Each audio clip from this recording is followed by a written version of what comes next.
Welcome to the Social Podcast, where no discussion or debate is off limits. We'd like to welcome back to the show comedian Sabrina Jalise. I'm so happy to be here. We love having you. I've done thousands of live shows, and this is always the best crowd. Oh, yes. Thank you. A lot of my ex-husbands and wives here again. That's true.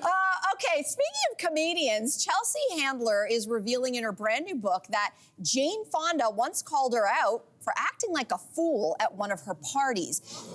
So Jane told her she'd insulted people and brought the whole party down. So was it fair for Jane to pull Chelsea aside and call her out this way, Sabrina? Of course, we need more Jane Fonda. Yes. Right? Don't you? We each have 3, 4, 5, 6 people in our lives that we would love Jane Fonda to call and be like, yo, stop bombing socially. Leave early. You drank too much. You're ruining it for everyone. Yeah. And Jane Fonda is old enough and wise enough where it's you respect what she's saying. Mm-hmm. I think also just in friendships that are worthy and long lasting, you can say to someone, it's probably time to go home. Yeah. Jane Fonda has what I like to call 3 points. Jane has what I like to call mother energy. This is someone who's she's blazed all the trails. She's been around. She's, done everything. So there's a respect and everybody loves her. And I think that's probably the only reason why when Chelsea Handler got that call to come to the house for the dinner, that she showed up. Because I'm sure if anybody else called, Chelsea would be like, no, I'm good. Thank you very much. But I also say it's a luxury to have a person like Jane Fonda in your life. Usually everybody has someone in their career path that has done it all who you can call on and say, hey, how do I navigate this? As a Black woman in television in Canada, sadly, I don't have that. There's no Jane Fonda for us. So I've had to navigate, just kind of trying to figure it out, kind of gingerly stepping on things, making mistakes. What I would do for a Jane Fonda, Jane, if you're watching, listen. Jane, if you're watching, listen. Whatever advice you have, I will take. Yeah. I think it's a blessing. We should find Viola Davis.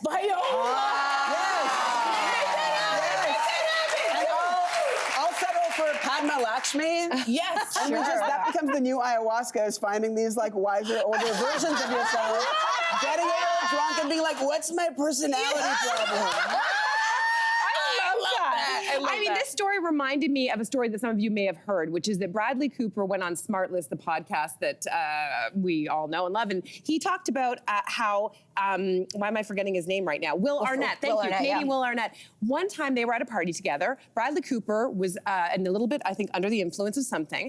He thought he was killing it. He thought he was being really charming and funny, and Will Arnett said to him later on, you were an a-hole. You were an absolute, and it shocked him because he had thought I'm doing mean comedy. I'm doing mean comedy kind of in the spirit that you do mean comedy, but he didn't see himself. And so it took Will Arnett to pull him aside and say, I think you have a problem.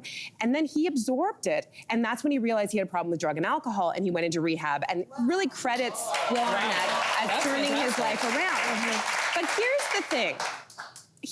Bradley had to receive that. And I think for every story like that, there's someone who has been told you've had enough, or you've done this thing, you've offended people, and they've been like, why do I want to listen to you? And they don't receive that information. So it takes a big person to take it and actually believe There's a risk. If you're a Will Arnett or you're a Jane Fonda, you don't go in there knowing exactly what the outcome is going to be. There actually is a risk in becoming a truth teller. And the risk is losing that friendship, because what's that saying? Unsolicited advice is never welcome.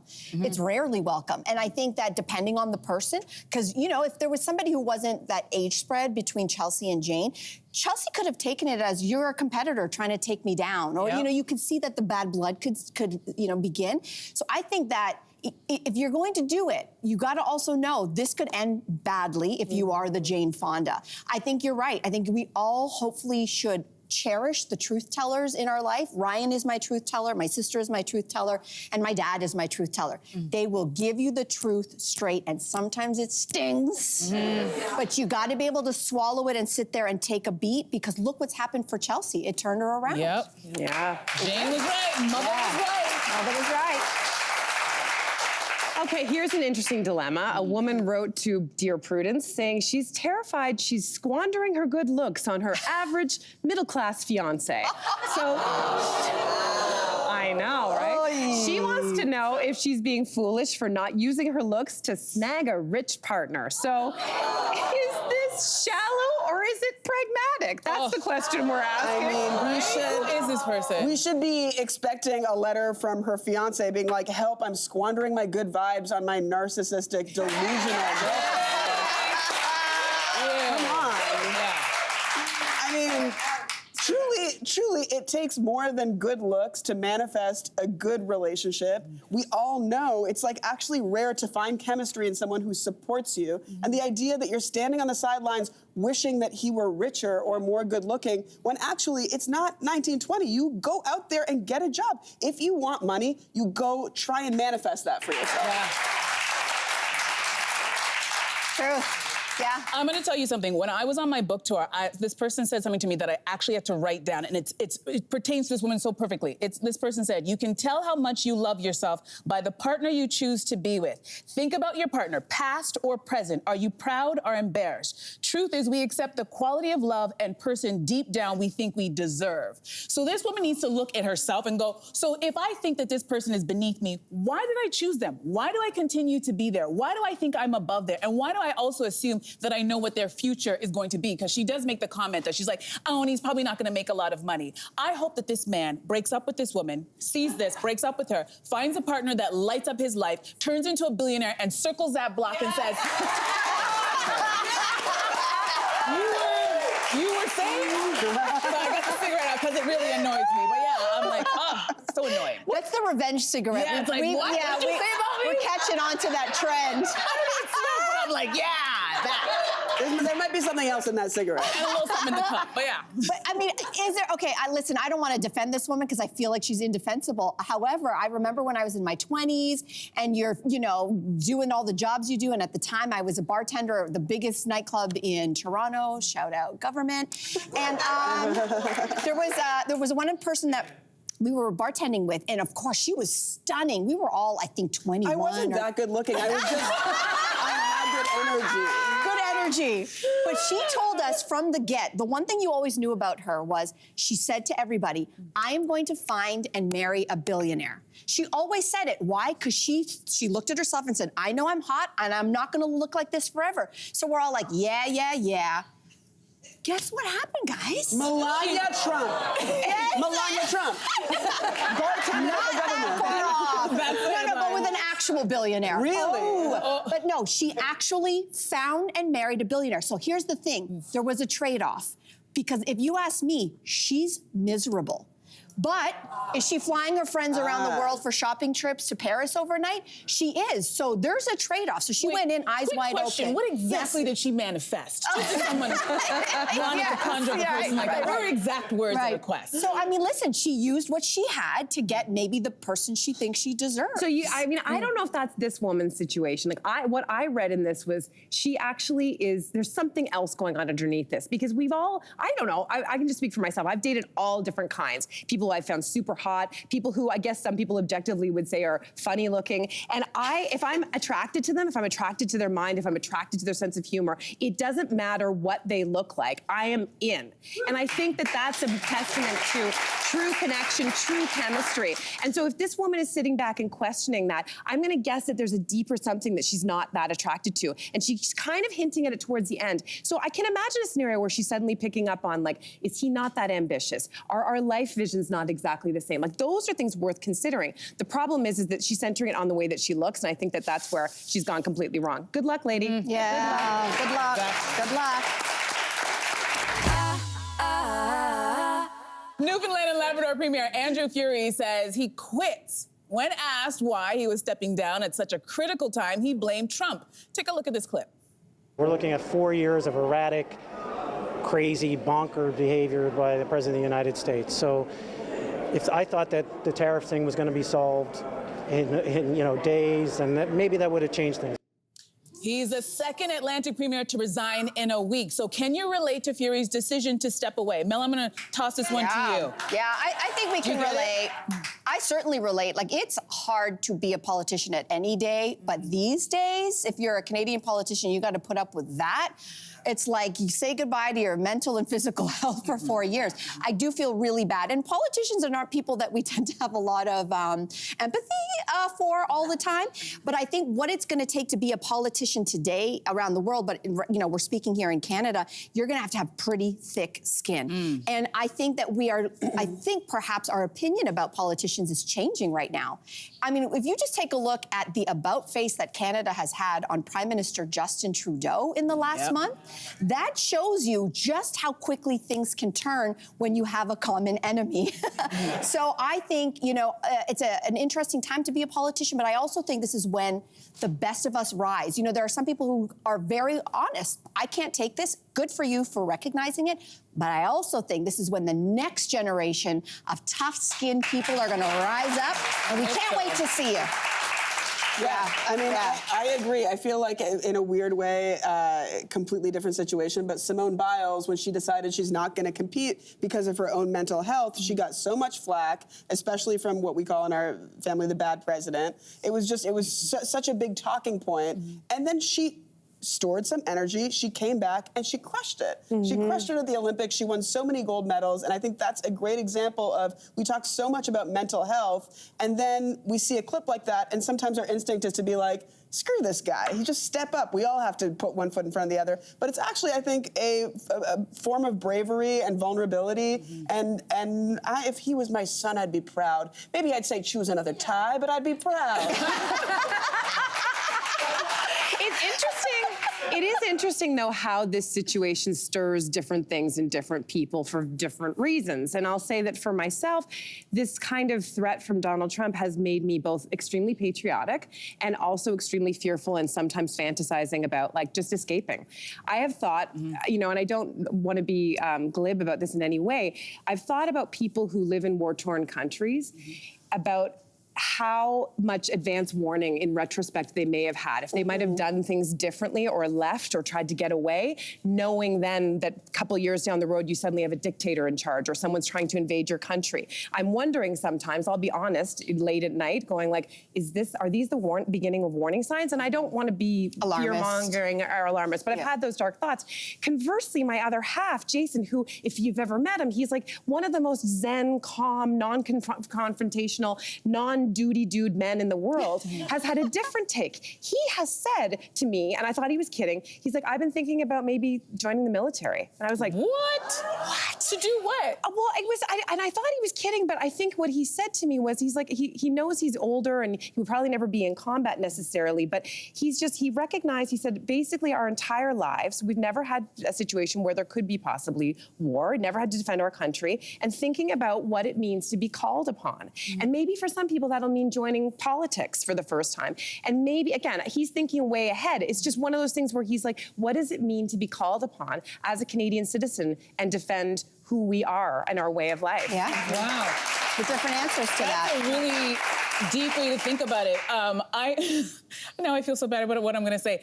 Immediately when I was watching that clip, I thought about that Kenny Rogers song, you gotta know when to hold him, know when to fold him, know when to walk away. Yep. So when that guy's talking, I'm like, he knows when to fold him and he is walking away. And I think anybody who's ever worked in a really toxic work environment knows exactly that feeling where you're like, you know what? I can't do another second in this place. It's not worth it, my mental health. And I feel like that's what all of these premiers speaking of which. No, you, ma'am, you better get back here. Right?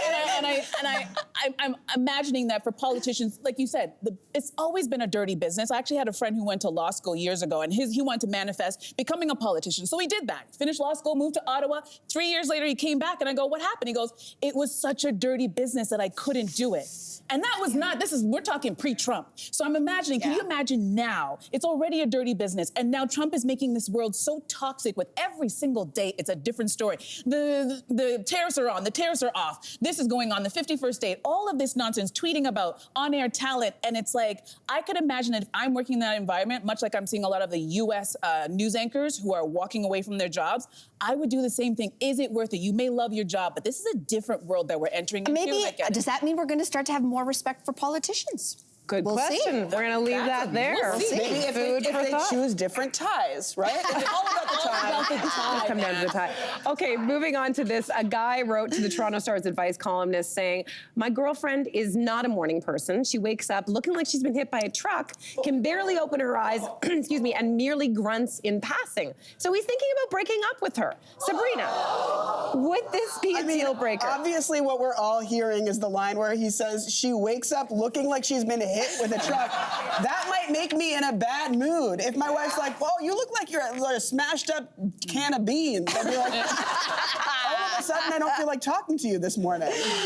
I think, first of all, I think that men tend to glaze over things. When he says she's in a bad mood, what does that mean? Does that mean she's actually verbally abusive to him? Or does that mean that she just needs a cup of coffee and he needs to Relax. relax? Sit down. Be quiet. Be quiet.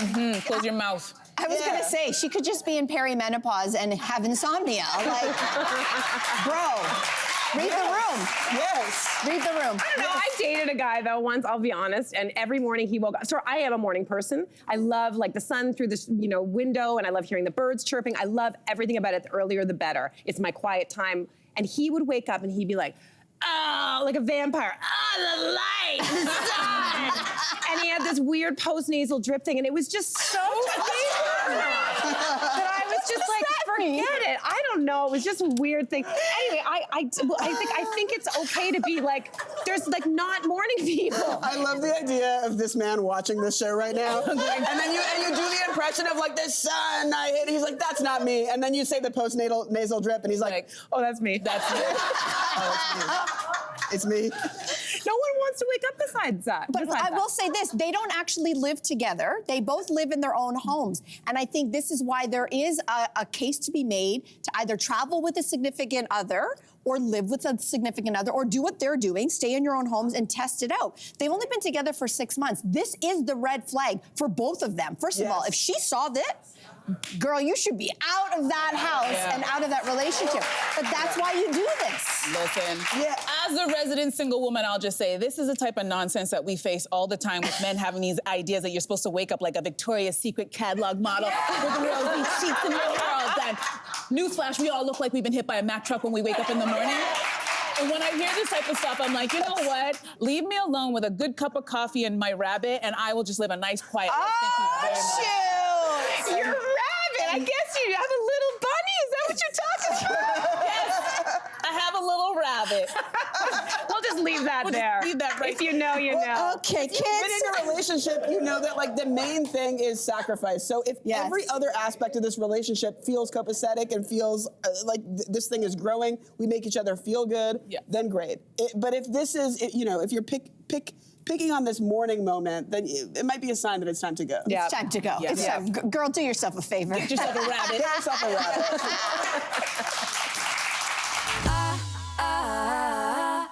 I can't believe I'm about to say this next story, but here we go. So good news if you're Gen X.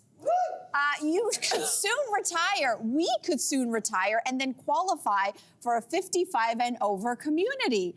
According to according to Market Watch, senior living communities are now trying to adjust to meet Gen X expectations, like active living, a lot of socialization, lots of independence. So the idea of what are you expecting from retirement? Has that changed as now we're all getting a little older, Sabrina?